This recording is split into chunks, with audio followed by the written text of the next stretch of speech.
Hi అస్సలాం వాలేకుమ్ నమస్తే అందరికి welcome back to Abdullah creations YouTube channel. ఈ రోజు మన టాపిక్ ఏంటి అంటే బేసిక్ గా కువైట్ కి చాలా మంది అయితే డ్రైవర్స్ గా పనిచేస్తున్నారు. వచ్చి రాగానే వచ్చిన ఒక 2 నెలకి వెళ్ళిపోతున్నారు అనమాట వీళ్ళు పెట్టే టార్చర్ కి. సో దాన్ని ఉద్దేశించి ఈ వీడియో అన్నమాట. బేసిక్ గా మనం కువైట్ కి రాకముందు ఎలా అంటే మన ఫ్యామిలీ ప్రాబ్లమ్స్ చాలా ఉంటాయి ఇంటి దగ్గర.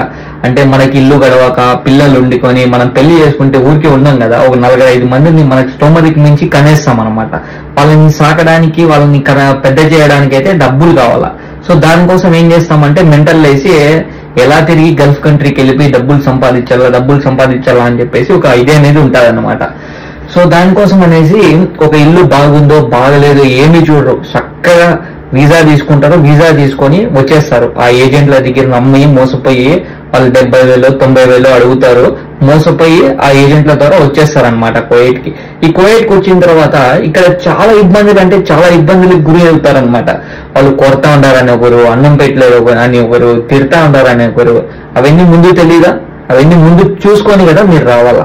బేసిక్ గా మా అబ్దుల్లా క్రియేషన్స్ యూట్యూబ్ ఛానల్ తరపున మీకు ఇచ్చే సలహా ఏంటి అంటే, మీరు ఆ ఏజెంట్లను నమ్ము, వీళ్ళని నమ్ము, వాళ్ళని నమ్ము రావద్దండి. మీ బంధువులు ఎవరైనా ఉంటే, మీ అన్నలో, మీ పెద్దనాయనలో, మీ అక్కలో, మీ అమ్మలో ఎవరైనా మీకు తెలిసిన వాళ్ళు ఈ కువైట్ అనే కాదు గల్ఫ్ కంట్రీస్ లో ఎక్కడైనా ఉంటే వాళ్ళకి ఆ ఇంటి గురించి పూర్తిగా డీటెయిల్స్ అన్ని తెలిసిన తర్వాత మాత్రమే వాళ్ళు ఒకవేళ వీసా తీస్తే కువైట్ కి రండి, గల్ఫ్ కంట్రీస్ కి రండి. లేకుంటే రావద్దండి. ఇక్కడికి వచ్చి అక్కడ అప్పులు ఆస్తులన్నీ అమ్ముకొని, ఇల్లు కుదవబెట్టుకొని, పెళ్ళాం నగలన్నీ కుదవబెట్టుకొని వీడికి వచ్చి తీరుద్దాంలే చెప్పి వీడికి వచ్చిన తర్వాత 2 రోజులకి మళ్ళీ రిటర్న్ వెళ్ళిపోయి ఆ అప్పులు అట్లే ఉండిపోయి, ఈ అప్పులు ఉంటే అట్లే ఉండిపోయి, పిల్లల బొట్టు గొలుసులు అమ్ముకొని ప్రతి ఒక్కటి ఇబ్బంది చేస్తున్నారు అనమాట. సో దయచేసి ఎవరైనా వచ్చేటప్పుడు అన్ని ఆ ఇంటి గురించి మొత్తం డీటెయిల్స్ A to Z తెలుసుకొని కువైట్కి రండి. లేకుంటే రావద్దండి. వీడికి వచ్చి ఇబ్బంది పడి ఇంట్లో వాళ్ళని బాధ పెట్టద్దండి. ఇది అన్నమాట. సో దయచేసి మా ఈ వీడియోని 10 మందికి షేర్ చేయండి. వాళ్ళకు కూడా ఒక అవగాహన వస్తుంది. వాళ్ళు కూడా ఆలోచించుకొని కువైట్ కి రావాలా వద్దా అనేది డిసైడ్ అవుతారు అనమాట.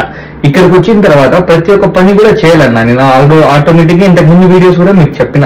వాళ్ళు బాత్రూమ్లు కడగమన్నా కడగాల, వాళ్ళ ముడ్లు కడగమన్నా కడగాల, వాళ్ళ పిల్లల్ని స్కూల్కి పిలుచుకొని పోవాలా, వాళ్ళ పెద్దోళ్ళని హాస్పిటల్కి పిలుచుకొని పోవాలా, జమియాలకి పోవాలా, తెల్లారు 5 గంటలకు లేచి కార్లు కడగాల, ఇల్లు తుడ్చాలా, గేట్లు తుడ్చాలా, బోకులు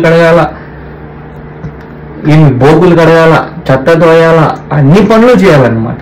వాళ్ళ ఇంట్లో పేషెంట్లు ఉంటే ఆ పేషెంట్ మగోళ్ళు వాళ్ళ బట్టలు మార్చాలా, అదేవిధంగా వాళ్ళకి స్నానం చేపియాలా, వాళ్ళకి తినిపియాలా. ఒకవేళ వాళ్ళు బాత్రూమ్కి పోయినా కూడా మనం కడగాల్సిన బాధ్యత మనదే ఉంటుంది అనమాట. సో దయచేసి ఇవన్నీ దృష్టిలో పెట్టుకుని గల్ఫ్ కంట్రీస్ కానీ కువైట్కి కానీ రండి. లేకుంటే రావద్దండి. వచ్చి ఇక్కడికి బాధపడద్దండి. ఇది ఉన్న విషయము.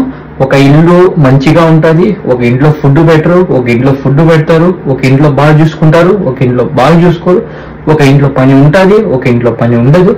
డ్రైవర్ గా వచ్చిన తర్వాత డ్రైవర్ గా ఒకటే కాదు చేయాల్సింది. ఇక్కడికి వచ్చిన తర్వాత డ్రైవర్ గా చేయాలా, ఒకవేళ దివానీ ఉంటే దివానీ పని చేయాలా, హౌస్ బాయ్ గా ఇంట్లో పని కూడా చేయాలా, ఒకవేళ ఖదామాలు లేకపోతే ఖదామాల పని కూడా చేయాలా, వంట కూడా చేయాలా, ప్రతి ఒక్కటి చేయాలా ఇక్కడికి వచ్చిన తర్వాత. ఒకవేళ పావురాలు ఉంటే పావురాలకు మేతేయాలా, వాళ్ళకి గుర్రాలు ఒంటలు ఉంటే వాటికి మేత వేయాలా, వాళ్ళు షాలేకి కానీ ఇట్లా బయటకి ఎక్కడైనా ఎడారిలో పోయినప్పుడు చలికాలంలో చాయ్ గవా పెట్టేయాలా, ప్రతి ఒక్క పని కూడా చేయాలా. సో ఇది ఇన్ఫర్మేషన్. ఈ వీడియో మీ అందరికీ నచ్చుతుందని కోరుకుంటున్నాను. ఇలాంటి మరిన్ని వీడియోస్ కోసం please do like, share, subscribe, comment. Abdullah creations. బాబాయ్, అస్సలాము అలైకుం.